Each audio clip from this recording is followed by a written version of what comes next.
Buenas noches, hermanos. Estamos hoy iniciando una charla que estamos llamando Teologando. ¿Qué es eso de teologando? Bueno, simple y llanamente estamos haciendo esto, dialogar acerca de teología. Eso es básicamente lo que vamos a hacer en esta noche. Entonces, estoy con el pastor William Roblero, que él es un joven pastor que está trabajando arduamente en la labor y enfocado también, por supuesto, a que haya una buena, una sana teología en la iglesia. Entonces, la razón es esta, no es una charla estrictamente académica, por eso es que es teologando, no es una clase de teología específicamente, sino charlar de algunos asuntos que por supuesto tienen que ver con la teología, pero que al mismo tiempo son relevantes para la vida de la iglesia. Pastor. Buenas noches, hermanos, que el Señor les bendiga. Gracias, Pastor Francisco, por la invitación. Esperemos que lo que podamos platicar aquí sea de bendición para la vida de la iglesia, de los pastores, de los líderes que nos van a escuchar. Ok, gracias, pastor. Fíjate que hay un tema que me parece que es bien importante para esta época, aunque es cierto que ha estado presente a lo largo de los siglos para la vida de la iglesia. Y tiene que ver con la autoridad, la suficiencia de la escritura. Hay algunas temáticas que de pronto me parece escuchar, pareciera que la gente de pronto cada una teje su propia opinión acerca de lo que dice la Biblia, ¿no? Entonces, casi siempre hay una frasecita que dice, bueno, pero yo creo esto, ¿no? O sea, bueno, es que el asunto de la fe bíblica no es precisamente en qué estamos opinando cada uno de nosotros, ¿no? Sino qué dice la Biblia. Así es. Me hizo recordar una frase de C.S. Lewis. Él tiene un libro que se llama Dios en el banquillo. Y en este libro, él precisamente dice que cuando en el Antiguo Testamento las personas se acercaban a Dios, era la idea de súbditos que se están acercando ante un rey que tiene el trono, que tiene el poder, el dominio, y que precisamente el hombre es un vasallo, ¿no? Que se acerca delante de su Dios a dialogar, a pedirle audiencia. Y dice C.S. Lewis que ha habido un cambio en nuestro tiempo, donde prácticamente Dios está en el banquillo y la autoridad pareciera ser que la tiene el ser humano, ¿no? Y cuestionamos a Dios, nos acercamos a la Biblia como que si fuéramos nosotros las autoridades para juzgar la autoridad de nuestro Dios. Y creo que usted mencionaba algo muy importante, pastor, que tiene que ver con estos tiempos que estamos viviendo, donde pues en la posmodernidad uno de los postulados es el relativismo, ¿no? Ese relativismo moral, sí, que enseña que cada persona tiene su propia verdad. Ajá. Cada persona, de acuerdo a su contexto, de acuerdo a su ideología, de acuerdo a su perspectiva, define cuál es el estándar y cuál es la verdad.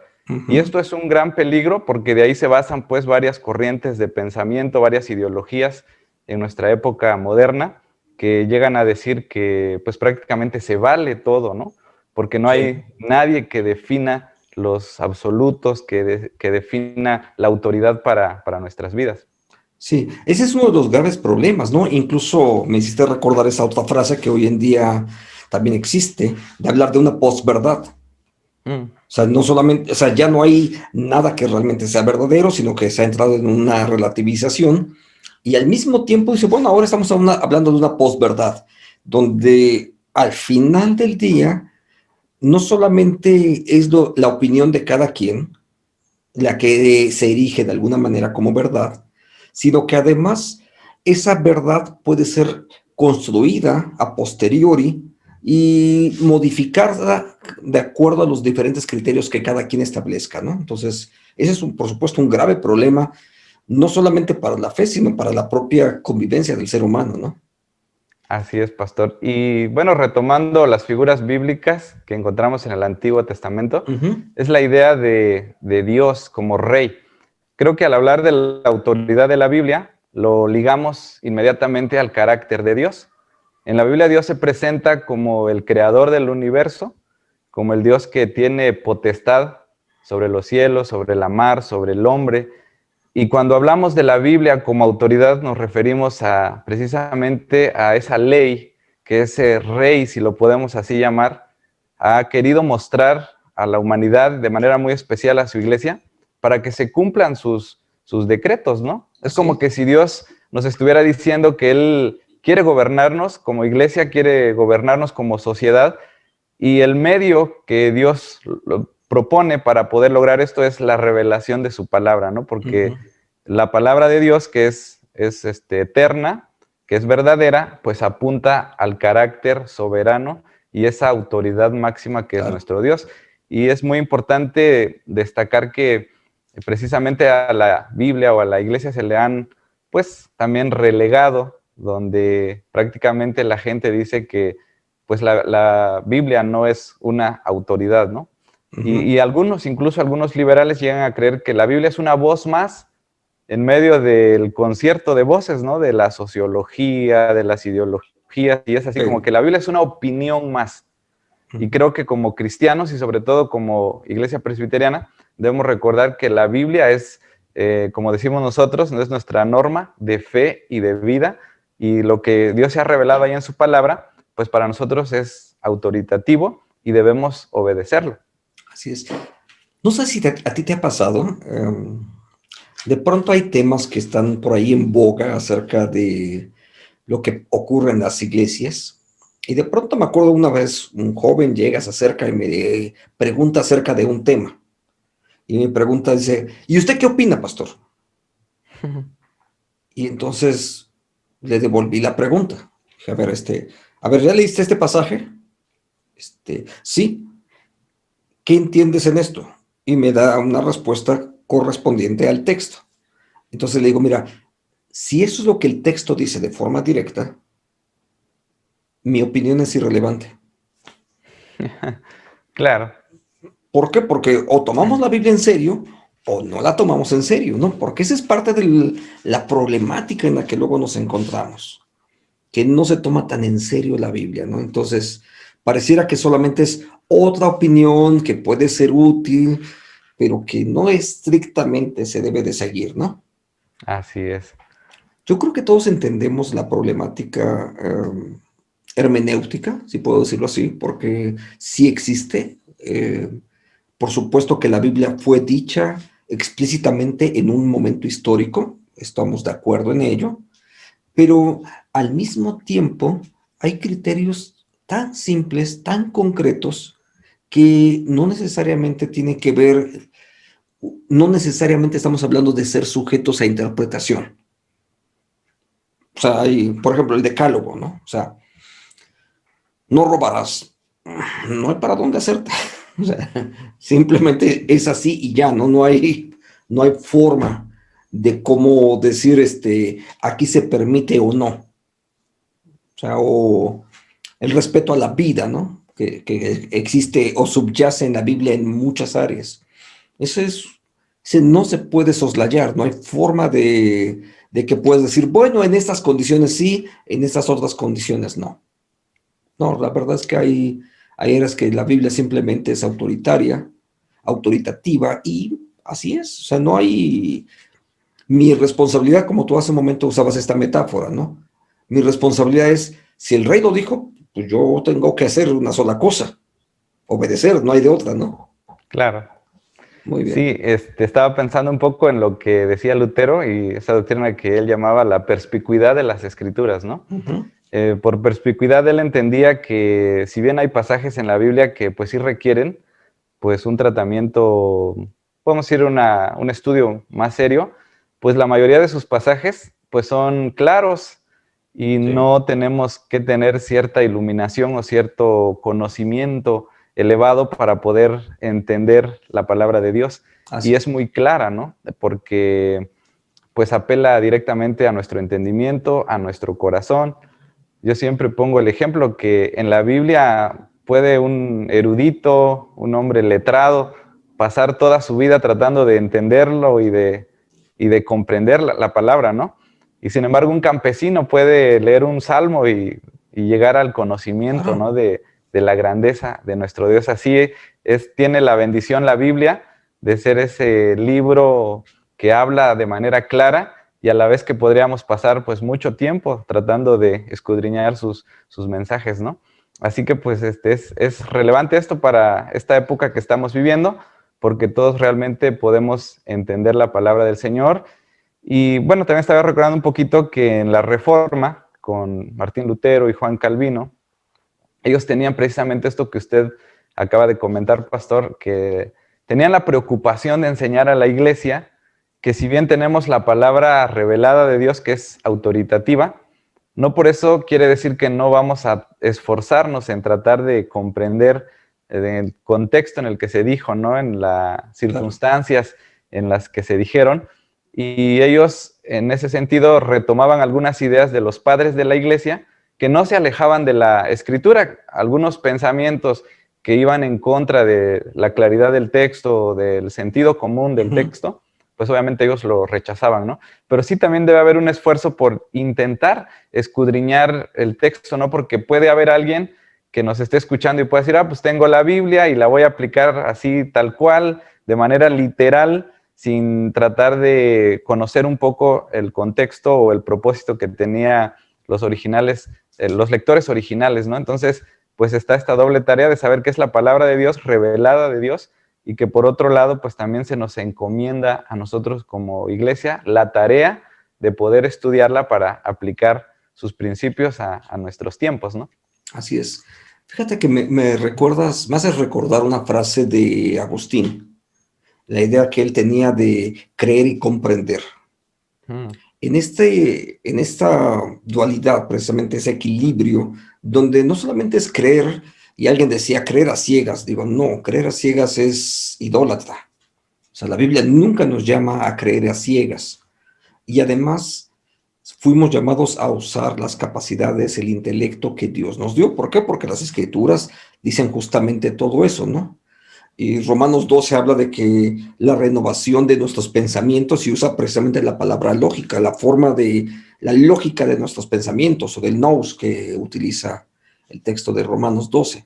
Pero esta renovación es a través o a la luz de las escrituras justamente, donde las escrituras se convierten en el criterio rector para la vida y la práctica, como dicen las confesiones de fe, ¿no? No solamente de los creyentes, sino de todas las áreas donde nosotros vivimos, porque de pronto hemos experimentado mucho esa idea de una fe segmentada donde la Biblia es útil para los asuntos de la religión, ¿no? Pero la verdad es que ese no es el entorno bíblico. La cosmovisión bíblica es la palabra de Dios la que se aplica en mis relaciones sociales, económicas, profesionales, etcétera, ¿no? Entonces, en todas, la palabra de Dios es la guía para cada uno de nosotros. Sí, pastor, usted acaba de mencionar algo pues muy interesante que tiene que ver con la suficiencia de las escrituras, ¿no? Ujú. Para cualquier época. Tal vez algunos jóvenes se puedan confundir un poco porque, pues ciertamente cuando leemos la Biblia, la notamos un tanto arcaica, ¿no es cierto? Con lenguajes, pues un tanto, pues desfasados de nuestro tiempo, quizás de la época que estamos viviendo. Pero me encanta recordar que aunque la Biblia se vistió de ese ropaje cultural del Antiguo Testamento, de ese mundo que está muy distante de nosotros, pero que podemos decir que detrás de esas costumbres o de esas formas de vida están los principios eternos de Dios que siguen rigiendo a nuestra vida actual, o sea, y que son pertinentes y que si tomamos en cuenta lo que Dios quiere, su voluntad, la ley moral de nuestro Dios, Claro. y aplicamos esos principios a nuestro tiempo, van a producir efecto en nuestras vidas, ¿no? Hay un Así es. pasaje que apenas estaba predicando de Proverbios, donde hablaba de ese cuidado pastoril de las ovejas, que el pastor tenía que ser diligente en cuidar sus ovejas, Ujú. y de esa manera iba a recibir la bendición de Dios porque iba a haber una multiplicación y, o sea, son principios que si los aplicamos a nuestro tiempo actual, nos vamos a dar cuenta que tienen relevancia. Relevancia. De ahí decimos que pues la Biblia tiene esa autoridad, aunque se escribió a una cultura muy distinta a la nuestra, en un contexto totalmente diferente. Si somos fieles en obedecer la palabra del Señor, pues vamos a recibir esas bendiciones, ¿no? Corintios, y hay unos pasajes, ahorita no los tengo a la mente, pero dicen que estas cosas se escribieron para nuestra enseñanza en los tiempos Así actuales. es, claro. Sí, fíjate que yo creo que hay un par de excesos que de pronto, digo, a lo largo de los años me ha tocado escucharlo de parte de los mismos evangélicos, donde de pronto pareciera muy interesante la defensa de la fe, son susceptibles de errores, ¿no? Por ejemplo, tratar de usar la Biblia para justificar cualquier cosa. Am, bueno, por supuesto que hay temas que la Biblia tal cual no necesariamente menciona. O sea, hay temas que no corresponden ni siquiera al periodo histórico donde se habló, pero además es a veces tratar de confundir um, el uso de la misma Biblia, que es una autoridad, pero tratar de usarlo de formas a veces que no son adecuadas. Déjame usar un ejemplo. Hay personas que de pronto piensan que citando un versículo de la Biblia se puede demostrar todo. Mm. Y ese es un uso a veces incorrecto de las escrituras, aunque parece muy cristiano, pero es un uso incorrecto. Déjame usar esta idea. Pensar que el libro del Génesis me va a ayudar a describir los periodos geológicos, bueno, es que no es exactamente así, porque no es el libro del Génesis, es un libro de ciencias, eso es un libro de fe, no es un libro de ciencias. Así Eso es. equivale prácticamente a tomar un libro de recetas de cocina y tratar de pensar que eso es un libro de química. Bueno, es cierto que al cocinar se producen reacciones químicas cuando estamos cocinando, ¿no? Pero eso no quiere decir que ese es un libro que te va a dar las fórmulas químicas y demás de qué está pasando en tu cocina. Entonces, es confundir los conceptos. Sí, pastor, creo que ahí nos podemos perder un poco. Creo que la Biblia, con justa razón, se le ha llamado la historia redentora, ¿no? Así Porque es. narra la historia de un pueblo, la historia de una familia, si lo podemos así llamar, de Ujú, una descendencia con la que Dios está tratando. claro. Y a veces se menciona a Egipto, a Babilonia, pero de manera incidental, porque tuvo algo que ver con el desenvolvimiento de la historia del pueblo de Israel, porque Ujú. cuando no tiene relación directa con el pueblo de Dios, no se menciona. Entonces algunos se confunden y tratan de pues criticar a la Biblia y pues la llaman ahistórica o le dicen que a lo mejor no tiene un orden cronológico o que no corresponde según a los periodos históricos, pero pues obviamente la Biblia, como usted bien lo mencionaba, no es un libro de historia, ni de geografía, ni de psicología, por ejemplo, ¿no? Ujú. Sino que es un libro de fe que narra la historia redentora de nuestro Dios, de cómo Él ha querido obrar con el propósito de formar un pueblo, ¿verdad? Y de ahí enviar a su Hijo Jesús para que pues Él pueda encarnarse y ya conocemos toda la historia, ¿verdad? Morir, resucitar, toda la historia de la pasión. Y por eso va dejando la Biblia de lado muchas cuestiones históricas, muchas cuestiones geográficas, porque tiene la intención de mostrarnos el proceder de la historia de Dios. Así es. No debemos de perder el propósito redentivo que la escritura tiene, porque al final de cuentas es eso, es la historia de la salvación, pero al mismo tiempo es cierto que sí aborda muchos otros temas que son más de carácter Claro. general, principios que son aplicables en todos los momentos de la historia, ¿no? Por supuesto. Entonces, déjame mencionar uno de muchos de los que hoy en día están de moda, ¿no? Eh, Hablar de cuestiones de salud y de cuarentenas y demás, pues estaba en el libro de Levítico, ¿no? Digo, o sea, no es ninguna Claro. invención, no es nada nuevo, y que la gente, al final de cuentas, a través de los siglos ha usado los mismos principios para poder prevenir contagios en las ciudades particularmente, ¿no? Entonces, ¿qué es lo que hacían? Pues ponían a una persona en cuarentena fuera del campamento, porque no había propiamente ciudades, sino era fuera del campamento y hasta que sane, entonces lo puedes reintegrar, ¿no? Eso es un principio de salud perfectamente vigente todavía, pero eso Claro, y no eso lo convierte nos, en un libro de medicina. exactamente, sí, está muy claro y además pues eso nos hace ver también la relevancia que tiene la escritura y la autoridad que pues exige, ¿no? Porque la misma Así es. Biblia los textos de la Biblia, del Antiguo y del Nuevo Testamento, nos van a apuntar a que lo tomemos así como palabra de Dios. Dios dijo, Él se ha revelado, Él exige, como en el caso de Josué, ¿no? Mira que no te apartes de este libro de la ley, o sea, les está indicando que la Biblia es autoritativa y tiene ese poder que trasciende la cultura, ¿no? Sus principios son eternos y lo que de Dios se ha mencionado en el Antiguo Testamento, pues es verdad para nosotros el día de hoy. También fíjate que me encanta un pasaje del Evangelio de Juan en las palabras de Jesús, donde él dice, Jesús dice, hablando acerca del Espíritu Santo, dice, y el Espíritu de Dios les guiará hacia la verdad, o hacia lo verdadero. Me gusta más la traducción griega, ¿no? Lo verdadero. ¿Por qué? Pues porque en el entorno donde nosotros nos desenvolvemos, se han ido creando una serie de mentiras también culturales, ¿no? O sea, ¿quién tiene la prevalencia, por ejemplo, en las relaciones hombre-mujer? Varones, las mujeres. Bueno, la verdad es que ni el machismo ni el feminismo forman parte del modelo de Dios, ninguna de las dos. Pero la Biblia sí plantea precisamente esos conceptos de igualdad. Sin embargo, culturalmente nos hemos ido a veces con la idea de que hay una lectura sesgada de la Biblia que plantearía que el varón tiene cierta prevalencia sobre las mujeres, ¿no? Y resulta que es cierto, el texto sí lo dice, y él se enseñoreará de ti, Génesis 3, pero es las consecuencias del pecado, no el propósito de Dios para el ser humano. Y entonces ese tipo de lecturas sesgadas, a veces a conveniencia, pues siguen estando presentes, lamentablemente.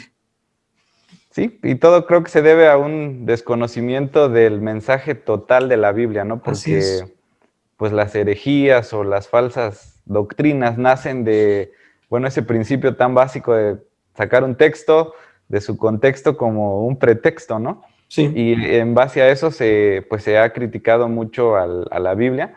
Obviamente, pues se desarrolla en un contexto muy diferente al nuestro, pero al paso de la revelación progresiva de Dios, podemos ver que en el Nuevo Testamento, pues el Señor dignifica, ¿no?, el lugar de la mujer, nace de María, por ejemplo, quienes van al sepulcro y quienes ven al Jesús resucitado, pues no son los discípulos, sino que es el privilegio de las mujeres, ¿no? Y cosas como esas, pero para poder entender la Biblia hay que leer todo el contexto. O cuando se leen los profetas, por ejemplo, algunos van a decir que pues Dios es muy cruel, es sanguinario, pero al final de casi de todos los libros proféticos, vamos a ver ese amor de Dios, ¿no? Donde Dios dice que ese pueblo va a regresar y que Dios va a obrar y que por muy mal que se haya portado el pueblo, Dios va a mostrar su compasión. Incluso hasta los críticos se confunden, ¿no? Y piensan que ahí alguien más le metió mano, ¿no? Y dijo, pues como aquí se escribió que Dios es muy severo, pues entonces vamos a componerle y vamos a meter aquí una nota un poco más romántica. Pero yo pienso que no sucedió así. Es el mismo Dios que nos ha llevado a través de una historia y que al final de ese juicio, si lo podemos así llamar, de ese castigo que va a tener el pueblo, Dios muestra su amor y se revela su ternura, ¿no? Al decir, pero yo voy a tener misericordia todavía del pueblo, ¿no? Pero si tomamos esos capítulos aislados y los hacemos una doctrina, pues sí vamos a desfigurar bastante el contenido de la Biblia, ¿no? Sí, fíjate que en ese mismo renglón, ahora como lo mencionas, me acordé, estaba viendo un material hace unos días atrás y hay frases bíblicas, frases que no son bíblicas, pero que incluso se predican en las iglesias. O sea, pero fueron sacadas de quién sabe de dónde, ¿no? Entonces déjame recordar una de ellas. Alguien decía, Dios odia el pecado, pero ama al pecador. Esa es una clásica. Pero eso no está en la Biblia. Entonces, eso es precisamente tratar de componer un concepto a veces un poco por no buscarle adecuadamente qué es lo que la Biblia está enseñando. A veces genera una frase como esta, que por cierto es de Gandhi, ni siquiera es de la Biblia, es de alguien que fue hindú en cuanto a su propia religiosidad, pero realmente de pronto la escuchas en algún sermón por ahí en la iglesia, ¿no? Y frases de ese estilo parecen ir creando una especie de cultura evangélica donde la Biblia ya deja de ser la directriz de todo. Sí, debemos tener cuidado, ¿no? Porque incluso en esa misma categoría, a lo mejor podemos nombrar algún teólogo, algún escritor, ¿no? Ujú. Que de pronto sus frases, pues sí son relevantes, ¿no? Pero a veces los equiparamos al mismo nivel de la Biblia, ¿no? O esas frases que usted mencionaba que ni siquiera, pues aparecen en la Biblia, pero se le va dando ese carácter autoritativo, ¿no? Y obviamente sí tenemos que tener cuidado como iglesias, hacer una lectura, no sé, una relectura del texto y pues predicarlo en su contexto y de manera clara a la iglesia, ¿no? Tratando de que esos principios pues sean para nuestra práctica y no componer o no inventar nada, ¿no? Pero Exacto. pues eso se da en un contexto donde se ignora la Biblia o donde se ¿cómo les podría decir? O donde se vuelve un asunto más fundamentalista, ¿no? Porque el texto lo dice, así lo aplico, ¿no? Sin hacer un estudio profundo, tal vez, de como estábamos platicando hace un momento, de la historia, del contexto, de la gramática. Así es. Pastor, ¿algún consejo que tengas para nuestros hermanos que nos están escuchando, que están viendo este material? ¿Algún consejo que nos puedas dar acerca de la autoridad de la Biblia y cómo nosotros podemos reconocerla? Ok, pues sí, básicamente yo creo que esa es nuestra bandera en este tiempo relativo. Nosotros estamos seguros que la Biblia es la palabra eterna de Dios, que no cambia, que trasciende la cultura y que a la iglesia se le ha encomendado pues este mensaje y debemos ser fieles en estudiar la Biblia, fieles en comprenderla, en esforzarnos por llegar a comprender su significado original y a la vez, pues aplicarlo a nuestra vida, porque, bueno, hemos reconocido como iglesia presbiteriana a lo largo de los años que la Biblia es nuestra norma de fe y de práctica para nuestra vida y debemos estudiarla, debemos memorizarla, debemos atesorarla en nuestro corazón para que de esa manera pues podamos estar preparados cuando lleguen las enseñanzas falsas. Me Ujú. acuerdo que alguna vez leí a Henry Blackaby y él ponía el ejemplo de las personas que se dedicaban a, a cuidar el dinero y a diferenciarlo del billete falso, ¿no? Así es, Y él sí. decía que a una persona no se le da un curso y una capacitación en cómo descifrar un billete falso, sino que se le entrega un billete verdadero Así es. y la persona encargada tiene que convivir literalmente con el billete, tocar sus bordes, aprender a distinguirlo incluso palpando sin ver, ¿no? Y eso le decía Henry Blackaby en ese ejemplo que le daba la facultad a la persona cuando estaba tocando o estaba entrando un billete falso, de Ujú. manera fácil, ellos podían detectarlo, ¿no? Y creo que pasa lo mismo con la iglesia. Alguna vez escuché a un pastor que decía que si como iglesia verdaderamente nos dedicáramos a estudiar la Biblia, creo que estaríamos preparados para poder detectar cuando una mentira o un engaño cultural o una ideología esté pues profundizando o queriéndose infiltrar en la iglesia, ¿no? Es así como una Ujú. especie de antivirus. Me acuerdo Algo así. antes un poco, ¿verdad? Los sistemas operativos se llenaban mucho de virus y había ahí algunos programas que nos detectaban cuando estaba entrando un virus, ¿no? Creo que si nos apegamos a la Biblia, la amamos, nos disponemos a la lectura comprometida de la Biblia, no solamente a leerla de manera devocional, sino que creo que ir un pasito más allá, ser sistemáticos, ser comprometidos con el texto. Yo creo que eso nos va a dar mucha seguridad y mucha confianza para poder navegar en estos tiempos pues llenos de incertidumbre y de mentiras. Así es. Fíjate que diste una muy buena clave, una lectura sistemática de la Biblia. Conozco muchas buenas intenciones, por ejemplo, donde la gente lee este, las promesas, versículos que les gustan, ¿no? Y está bien, de vez en vez es útil eso.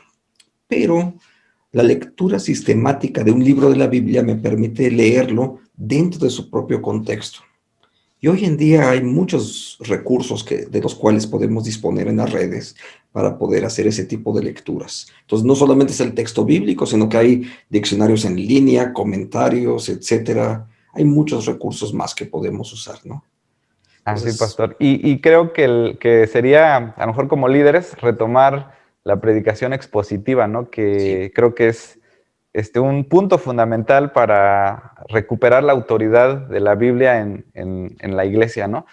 Yo no estoy muy de acuerdo de que la predicación expositiva nada más tiene que ser de un solo. Algunos creen que pues es muy cuadrado así ser expositivo, es palabra por palabra, versículo por versículo, y Ujú. vamos a estudiar un año Génesis, 2 años Gálatas. Yo creo más bien que puedo ser temático, pero ser expositivo, es decir, darle el sentido del contexto, de las Claro. palabras, del énfasis.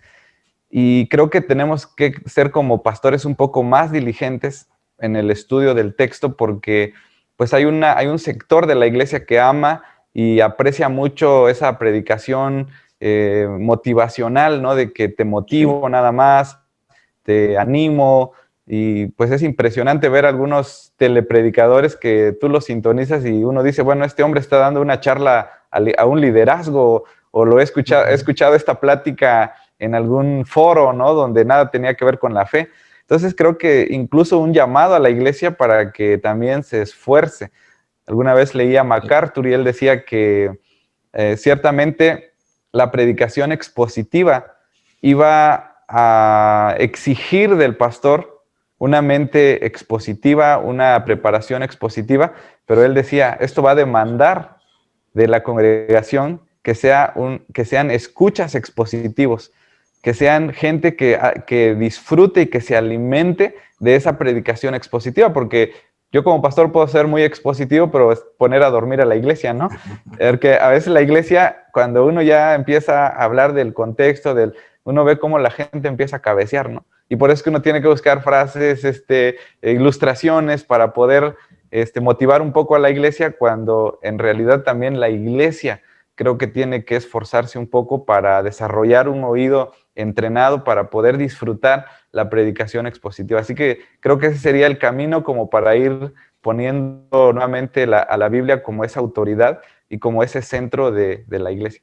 Sí, sin duda, el hecho de ir al texto y hacer el análisis hermenéutico que luego no se hace, simplemente se lee y queremos inmediatamente saltarnos al comentario, ¿no? No antes, y la Así es. aplicación, no, antes de eso hay que ir al texto y que sea el texto, ahora sí, el que nos enseñe, el que nos lea, más que nosotros leerlo, es el texto mismo el que nos lee y que nos sea Dios el que nos enseñe finalmente a través de su palabra. Así es, Pastor, pastor. muchas gracias. Esperamos seguir dialogando semana a semana y pensamos que Dios tiene mucho más que decirnos en estas charlas. Así es, pastor. Gracias por este espacio y pues primeramente Dios seguiremos hablando de estos temas que son relevantes para la vida de la iglesia. Así es. Hermanos, muy buenas noches. Que nuestro Dios les bendiga y la presencia del Dios finalmente Él nos dio su palabra para que la leamos, la vivamos, por supuesto, la obedezcamos. Dios les Amén. bendiga, hermanos. Gracias.